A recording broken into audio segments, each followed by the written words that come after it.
कथा छूटने वाले को ही छोड़ना है। ऐसी बढ़िया बात बताता हूँ, अगर मेरी बात पर ध्यान दे और थोड़ी सी हिम्मत रखे तो बड़ा भारी लाभ होगा। इसमें थोड़ा सा भी संदेह नहीं है। ऐसी बात है, आप लोगों के सामने बहुत बार ऐसी बातें कही हैं कि भाई परमात्म हमारे साथ नित्य निरंतर है और संसार का संबंध निरंतर ही छूट रहा है। जो आपको छोड़ रहा है और छूट रहा है उस संबंध को छोड़ना है, और जिसका नित्य निरंतर संबंध बना ही रहता है उसको पकड़ना है। इस बात को मैंने कई तरह से कहा है, यह सार बात है एकदम। फिर सुन लें, जो चेतन तत्व परमात्मा परिपूर्ण है, सामान्य स्वरूप से वह सदा है, ज्यों का त्यों परिपूर्ण है। सब देश काल वस्तु व्यक्ति परिस्थिति घटनाओं में ज्यों का त्यों रहता है। उसका संग कोई छोड़ सकता नहीं, किसी में ताकत नहीं कि उसका संग छोड़ दे। वह सदैव सबके साथ में नित्य निरंतर रहता है। जागृत अवस्था में, सोए हुए अवस्था में, प्रलय की अवस्था में और स्वर्ग की आदि सब अवस्थाओं में वह सबके साथ है, ज्यों का त्यों बना हुआ है। उसकी प्राप्ति में थोड़ा सा भी संदेह नहीं है। उसकी प्राप्ति में समय का काल का कोई काम नहीं है, वो नित्य प्राप्त है। और संसार जिसको आप अपना मानते हैं, शरीर संसार पदार्थ, ये कभी किसी के साथ में एक क्षण रहे नहीं, रहेंगे नहीं और रह सकते भी नहीं। जो नहीं रहा है, जा रहा है, बड़ी तेज़ी से वियुक्त हो रहा है, उस वियुक्ति होते हुए को छोड़ देना क्या बड़ी बात है? छोड़ना क्या है? अपना न मानना, अपना संबंध न मानना, केवल संबंध न मानना, इस बात को करना है और किसी नहीं और कुछ नहीं करना है। इनका मेरे साथ संबंध नहीं है और परमात्मा के साथ हमारा अटल संबंध है ही। केवल इतनी बात को मान ले तो अभी प्राप्त हो जाए, अभी संबंध छूट जाए, अभी दुख मिट जाए, इसमें कोई संदेह नहीं है। परमात्मा तत्व प्राप्त है और संसार सदा ही अप्राप्त है, एक क्षण भी आपके साथ नहीं है, निरंतर बह रहा है। इस पर आप डटे रहें, आपका एक यही काम है। अब मैं जो बात बताता हूँ वह अब बताता हूँ। वह बात यह है कि यह जो आपके आज निश्चय में बात आ गई, इसको छोड़े नहीं, इस पर डटे रहें। लक्षण न देखे कि हमारे ये लक्षण नहीं घटे, हमारे में यह नहीं आए। आदि आदि सिद्धियों के लक्षण हैं, वे हमारे में नहीं आए। इस तरफ आप न देखें, अपने निर्णय पर डटे रहें। केवल यह बात ही आज आपको कहनी है, इसमें बेड़ा पार है, थोड़ा सा भी कोई संदेह नहीं है। अब इसमें थोड़ी सी बात समझे, जैसे अग्नि का ढेर हो, उसमें एकदम पानी डाल दिया जाए तो पानी डालने से अग्नि तो बुझ जाएगी, परंतु उस समय उसके भीतर कोई हाथ रख दे तो हाथ जल जाएगी, फफोले हो जाएंगे। अग्नि तो बिल्कुल नहीं है इसमें, परंतु हाथ रखे तो हाथ जल जाता है। सिद्ध क्या हुआ? अग्नि तो बुझ गई पर अग्नि का प्रभाव नष्ट नहीं हुआ है। उसके नष्ट होने में थोड़ी देरी लगती है, अग्नि के बूझने में थोड़ी देरी लगती है।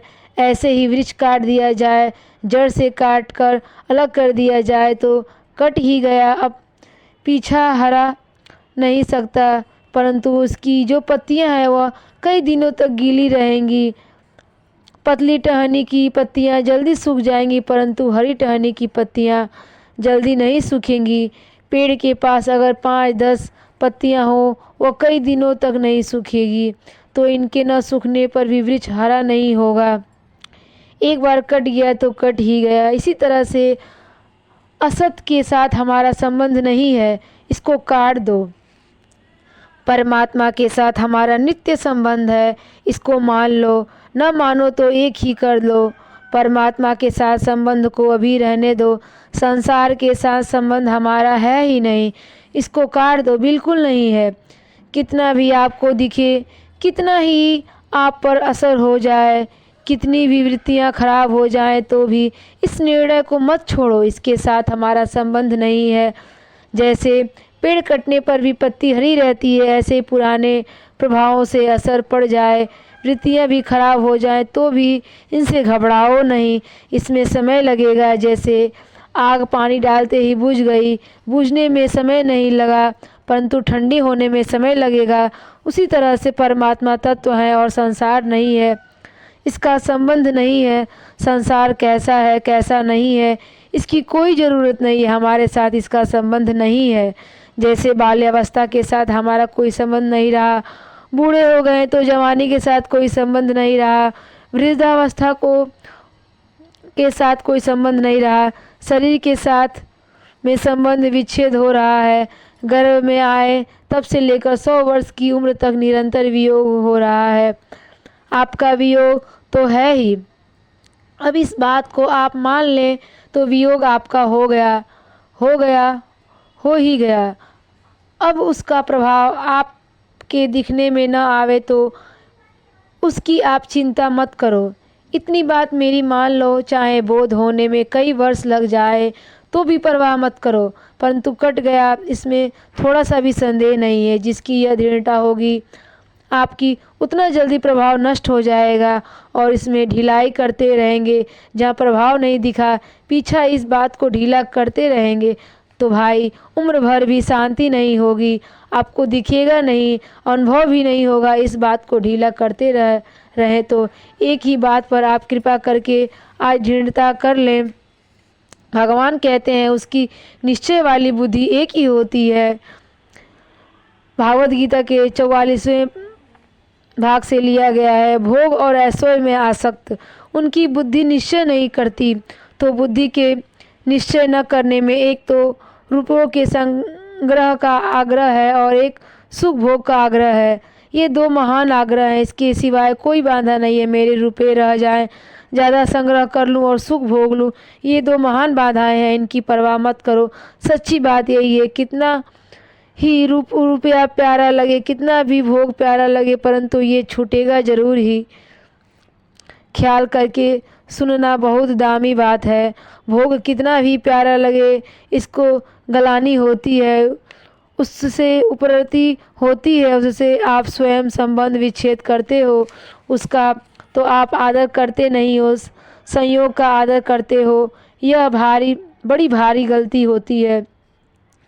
लाखों रुपए आपके पास पड़े हों और अभी इंक्वायरी आ जाए तो मन से चाहते हैं कि अभी रुपए पास नहीं रहते तो अच्छा था, उस समय में उनका नहीं होना चाहते हैं, पर उस बात को आप आदर नहीं देते हो। ऐसे ही परमात्मा के संबंध को और संसार के वियोग को आप आदर नहीं देते हो, महत्व भी नहीं देते हो। ये बड़ी भारी गलती है।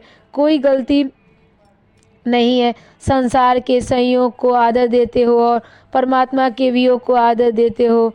यह दो बहुत बड़ी गलतियां हैं। इन दोनों गलतियों को आज मिटा दो अपने मन से, फिर दिखे तो कोई प्रभाव नहीं। संयोग का प्रभाव दिखे न दिखे, संसार के वियोग का प्रभाव दिखे न दिखे, प्रभाव की तरह आप मत देखो। प्रभाव न दिखे तो अपने निर्णय में ढिलाई मत लाओ।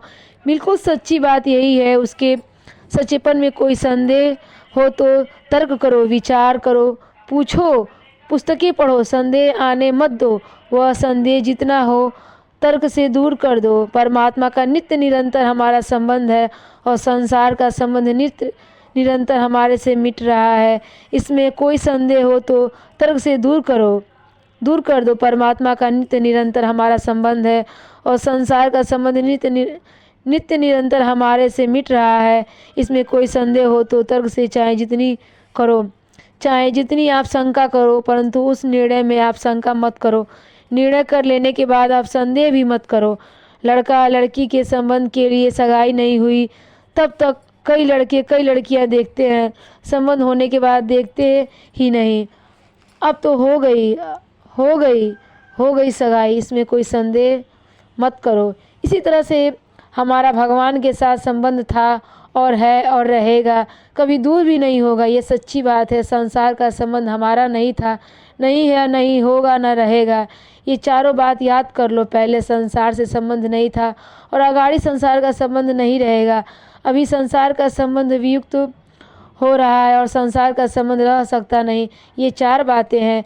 पहले था नहीं, पीछे रहेगा भी नहीं और अभी भी है नहीं, और इसका संबंध रह सकता नहीं, रहता ही नहीं, असंभव बात है। परमात्मा का वियोग पहले हुआ नहीं, अभी है नहीं, अगाड़ी वियोग होगा नहीं और वियोग हो सकता नहीं।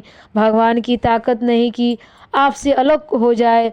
इतना अकटाय संबंध है, इसमें जितनी शंका करनी हो करो। यह आपका पक्का निर्णय है तो इस निर्णय के ऊपर आप दृढ़ रहो। चाहे कितना ही वियोग हो जाए, कितनी भी वृत्तियां खराब हो जाए, समय खराब हो जाए, हमारा पतन भी हो जाए, इस निर्णय के ऊपर दृढ़ रहो। वो जितना पक्का रहेगा उतना बहुत जल्दी सिद्धि हो जाएगी और इसमें कोई संदेह नहीं। इस निर्णय पर दृढ़ रहना है तो भाई दिन लगेगा। आप लक्षण दिख करके निर्णय में ढिलाई लाते हो, यह गलती होती है। हमारे दिखने में नहीं आता, आचरण में नहीं आता, यह भाव हमारे बर्ताव में नहीं आता, यह बिल्कुल गलत बात है। और आ जाए तो कोई बात नहीं, यह बात तो सही है, इसमें आप कच्चे मत पड़ो। इतनी बात मेरी मान लो, बात सही तो सही है। 2 और 4 ही होते हैं, 3 और 5 हो ही नहीं सकते, इसमें क्या संदेह करें। श्री नारायण, श्री नारायण। इस कहानी से भाइयों आपको क्या सीख मिली, कमेंट करके ज़रूर बताएं।